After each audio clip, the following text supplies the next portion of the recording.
Donc, au niveau du shell, il y a ce qu'on appelle le flux.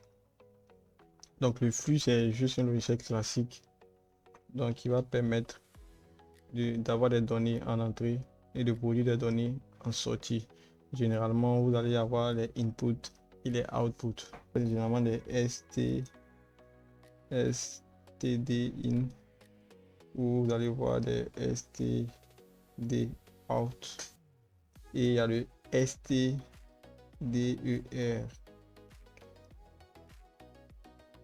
stder qui lui s'assure des messages d'erreur. Donc, on va voir un peu de détails pour que vous puissiez mieux comprendre. Par exemple, si je fais 4 et j'écris cette phrase, voici mon nouvel écran.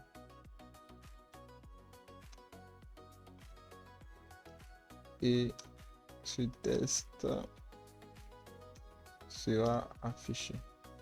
Donc ça c'est l'entrée. Donc quand il va plus entrer, vous voyez ici qu'il a affiché le test. Donc c'est le stout qui permet d'afficher ce résultat là. Donc s'il y avait une erreur, le stder allait faire ressortir l'erreur, mais juste par la sortie ou par le service au travers de cet outil. Donc ici, on va aller un peu plus loin.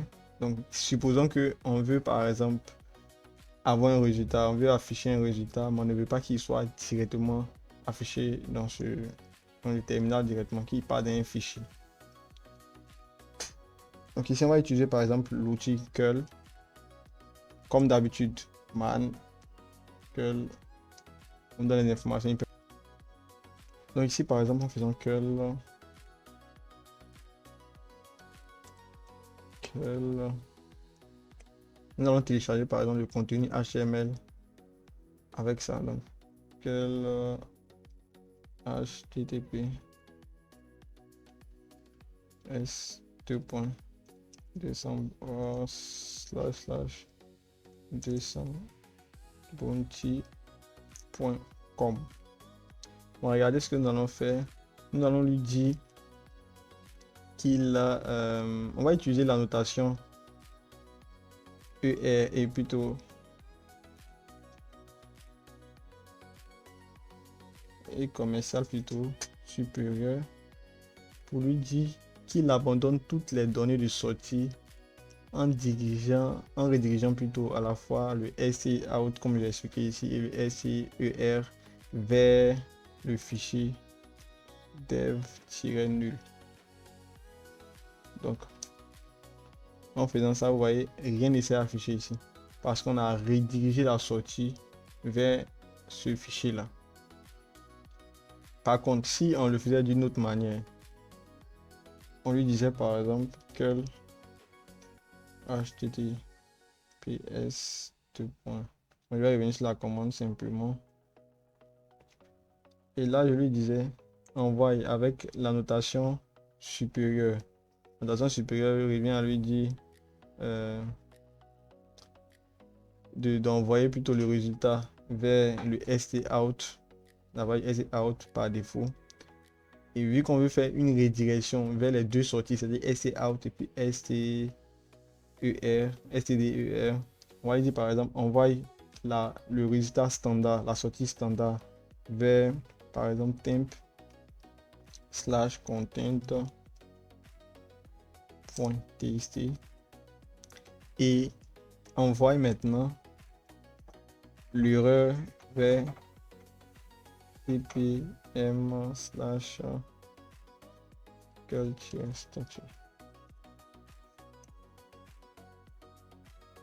Donc en faisant ça, vous allez voir si on utilise un autre outil qui est aide. Toujours, vous pouvez taper man aide. Donc ça permet d'afficher les premières sorties d'un fichier. Donc si vous avez un contenu qui est assez vaste, vous pouvez utiliser aide pour faire sortir les premières lignes, le premier contenu. Donc là on fait aide-3. Vous dites on veut les 3 premières lignes de ce fichier tmp pardon, content.txt. Donc vous voyez ici, il nous fait sortir les 3 premières lignes. Donc si je fais 4, le même fichier pour que vous puissiez voir content. Vous voyez tout le contenu. Donc, vous voyez que c'est long, c'est pas 3 lignes seulement. Donc, si je reviens sur la commande, là, il m'a fait sortir les 3 premières lignes. Donc, vous voyez que la sortie qui est ici, lorsqu'on a fait curl, plutôt ici, lorsqu'on a fait curl, on lui a dit d'envoyer ça dans ce contenu là. Il a envoyé le contenu de ce fichier ici. Et s'il y avait des erreurs, il va les conduire dans ce fichier là. Donc on va également voir à l'intérieur du fichier.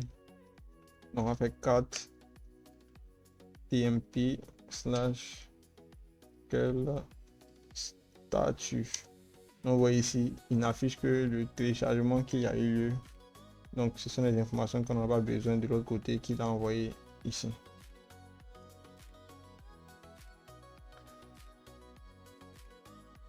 Dans le quatrième, ce qu'on peut faire également, on peut demander de saisir de manière interactive les données d'entrée et de stocker dans un fichier. Et après, on peut utiliser le raccourci par exemple CTRL D pour provoquer la fin de la saisie du fichier. Donc par exemple, si je fais 4 et que je mets la notation supérieure TMP. Donc si vous voyez que j'utilise TMP, c'est pour les fichiers temporaires pour qu'après ça soit effacé. Interactive input. Oui, c'est bon. Vous voyez ici, je peux écrire dans ce fichier. Je vais mettre voici mon fichier interactive.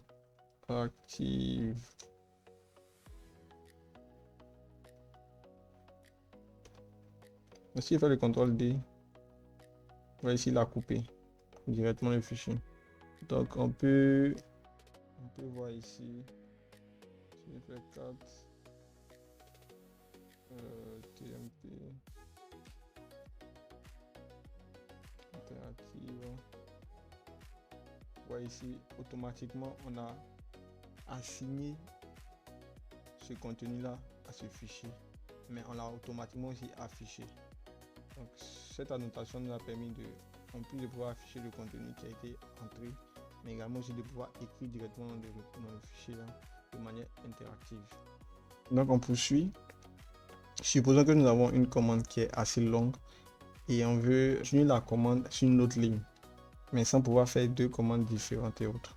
Donc ici avec curl par exemple, on va utiliser, bon, je vais revenir sur les commandes pour utiliser une commande que je vais utiliser, par exemple celle-ci.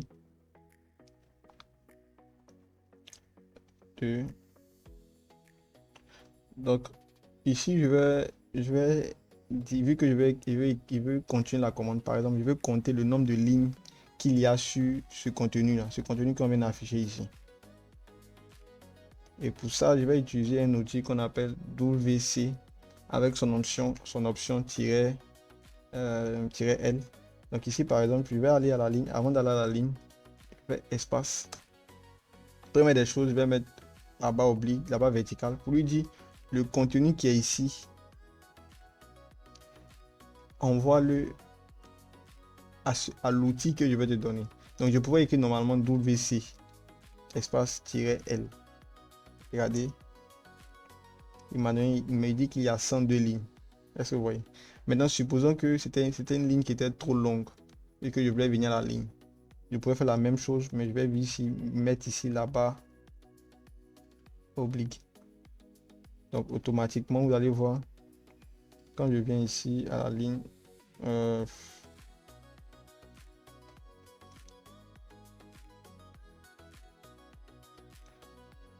supprimer ça et que je mets WC-L,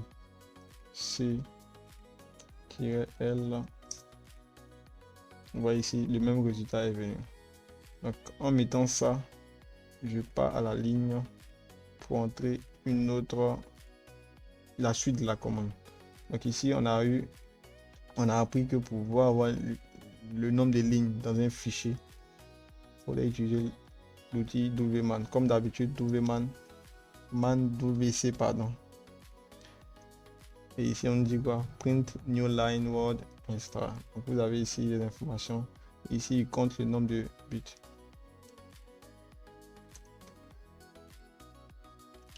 Donc ici, on a téléchargé, comme d'habitude, on a eu à télécharger le contenu de l'URL tout en ignorant l'état envoyé dans l'événement d'erreur. On n'envoie pas ça dans l'événement d'erreur.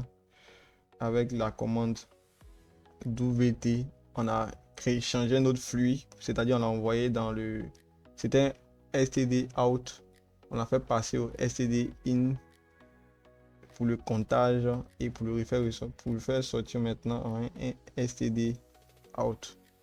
Donc c'était un peu ces informations importantes qu'il faut connaître au niveau des flux, la notation de supérieur, inférieur, bas oblique, bas vertical, et également sur les et commercial ou le SPLouette. Donc c'est cette annotation là. Quand vous la mettez à la fin à la fin d'un élément, elle passe la commande en arrière-plan. Donc on va voir une autre thème qui sont les variables, et ici on verra, on va s'arrêter à là, on verra les variables d'environnement, comment est-ce qu'on les crée, comment est-ce qu'on les utilise et autres. Donc un autre élément aussi qu'il faut voir au niveau du shell, ce sont les variables. Donc les variables, vous allez les voir tout au long de votre apprentissage. Il faut savoir qu'on distingue deux types de variables. Donc il y a les variables d'environnement que vous pouvez voir à ce niveau, par exemple en faisant print env. Vous avez ici une liste de variables d'environnement. Donc ce sont des paramètres globaux de l'interpréteur de commande, donc du shell. Donc vous avez ici la liste dans le fichier env. Le fichier env contient toute la liste des variables d'environnement. Ici, il y a également aussi les variables de shell. Donc celles-ci, elles ont dans un contexte d'exécution en cours.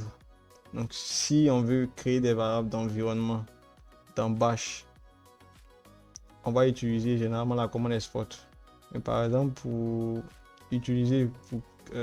créer des variables d'environnement, plutôt des variables de shell, on pourra utiliser directement l'outil set pour créer et unset pour retirer. Donc ça, ce sont des variables, comme on a dit, qui sont exécutées dans un contexte, comment est-ce que je peux le dire, en cours. Donc c'est seulement valide lorsque le contexte de l'exécution est en cours. Donc on va utiliser l'outil set pour paramétrer. Donc on va faire un exemple pratique en créant par exemple une variable shell nommée par exemple ma variable. Donc on va faire set ma variable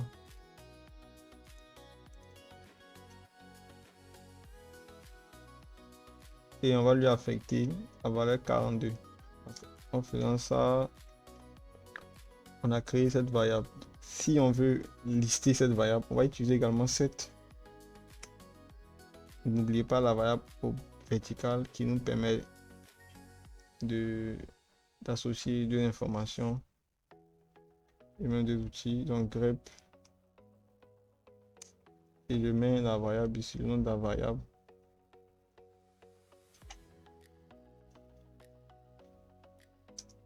Et vous voyez là, il nous dit voici la variable. Il nous montre la variable.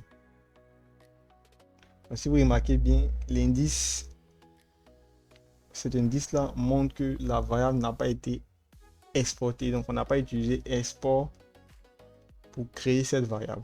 Vous voyez ici, on a le même exemple ici. On a assigné cet outil printenv à une variable de shell. Par contre, tous les autres que vous voyez, elles ont été exportées. Donc on va créer une variable maintenant d'environnement. Donc pour créer cette variable d'environnement, par exemple, on va faire export. Vous allez voir la différence. Export ma variable. Comme je l'ai dit, les variables d'environnement sont des variables globales. Donc on va taper ma variable globale. Et on va mettre comme information, on va lui assigner plutôt et donner comme information il y a deux types de variables.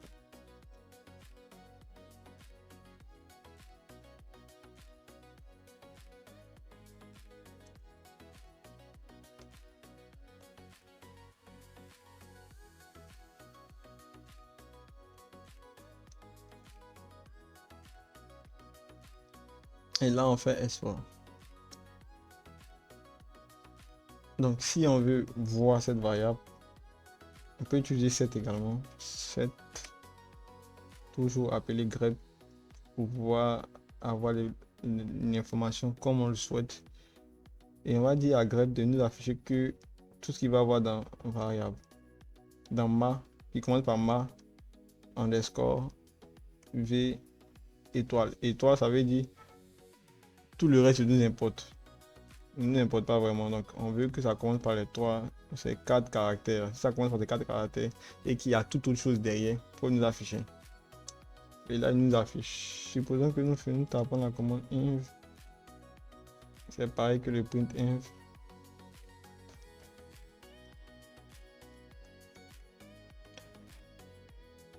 Ici, vous voyez, il y a beaucoup de variables. Donc, si on veut localiser celle qu'on souhaite, donc si on fait print inv, on va utiliser grep et on va lui dire fais-nous ressortir là où c'est ma uniquement. Donc il n'affiche que la ligne où il y a ma variable. Donc, on va poursuivre avec un autre point en utilisant bash. On va démarrer une nouvelle session, par exemple, on va taper bash. Et dans cette nouvelle session, on va lui demander d'afficher là où il y a ma variable globale. Je vais prendre directement cette variable. Donc echo, c'est un outil aussi qui permet d'afficher du contenu. Donc $, ma variable globale. Vous voyez ici, il affiche le contenu de la variable globale directement. Il affiche directement le contenu. Donc comme c'est une variable, je la fais précéder de $, caractère $. Donc $, je vais dire que ça c'est une variable. Tout ce que j'écris derrière c'est une variable. Donc lui il va chercher automatiquement dans la variable globale. Remarquez, les variables globales commencent toujours par, sont plutôt en majuscule. Vous voyez, tout ça c'est en majuscule. C'est un indice pour vous dire que c'est une variable globale. Ce sont les thèmes, ce sont des choses vraiment importantes que vous devez connaître. Et revenir à notre autre session. Donc, si tout à l'heure on veut enlever tout ce qui est variable, on peut faire un set $, ma variable. Donc on enlève, si tout à l'heure on répond. Donc voici plus ou moins les commandes au niveau du shell qui concernent les variables, donc les variables globales et les variables du shell.